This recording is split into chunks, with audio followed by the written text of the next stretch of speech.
Friends, did you know? In Japan, young students don't take any exams during their first 3 years of school.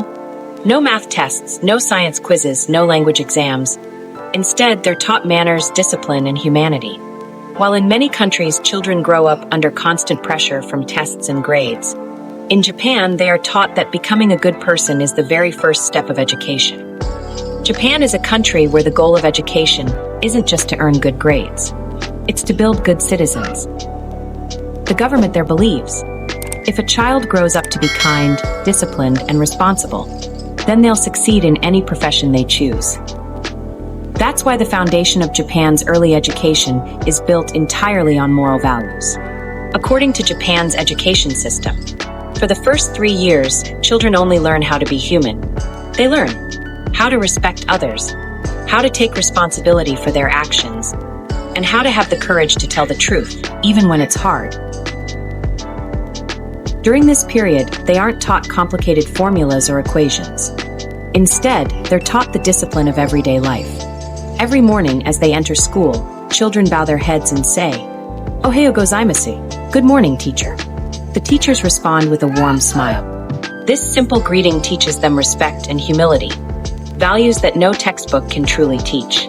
The children clean their own classrooms, arrange their own desks and chairs, and even wash the school bathrooms themselves.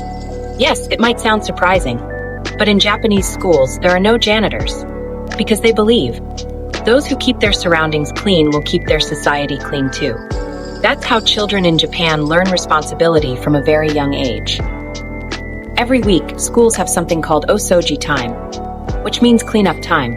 Teachers and students all work together. Some sweep the floors, some wipe the windows, and others take out the trash. This simple routine builds a strong sense of teamwork and unity, a quality that helps them tremendously later in their professional lives. Japanese children are also taught the value of time. They learn that time is respect. If you're late, you're not just wasting your time, you're wasting someone else's. That's why classes in Japan start exactly on time, not a second late. This discipline eventually becomes part of their national character. Another fascinating fact: Japanese students never eat alone.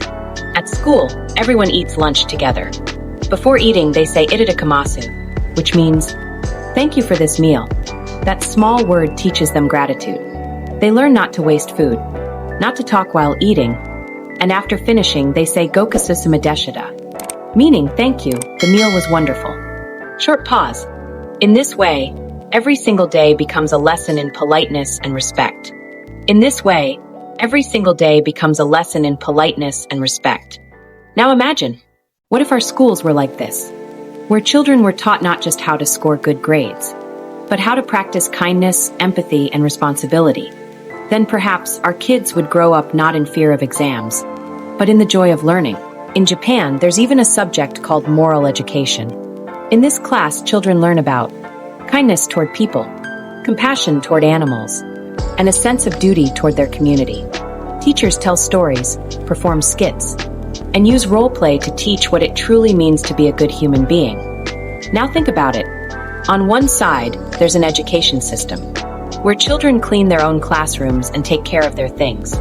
On the other side, in many countries, kids go to school, carrying heavy bags, extra tutoring schedules, and a constant sense of fear. The result? One group grows up learning how to be good human beings, while the other grows up learning only the meaning of competition and pressure. Do you know why Japan's crime rate is so low? Because from early childhood, they are taught, do the right thing, even when no one is watching. Their moral foundation comes from both home and school. Parents teach good manners, and schools teach how to put those manners into practice. In Japan, teachers don't just teach lessons. They nurture the emotional growth of every child. If a student seems sad or withdrawn, the teacher spends time with them, talks, and encourages them. Because they believe, a happy child grows into a responsible adult. And that's the true strength of Japan's education system. It doesn't just teach knowledge, it teaches life itself. In 2017, Japan's Ministry of Education made a powerful statement. Academic excellence is secondary, moral development is primary. Meaning, academic success comes second, human values come first. Under this policy, every school in Japan teaches children empathy, patriotism, social responsibility, and self-control. So if you visit a school in Tokyo, you'll see children entering with bright smiles, decorating their own classrooms, and singing together as they enjoy lunch. They're not just learning from textbooks. They're learning how to live life.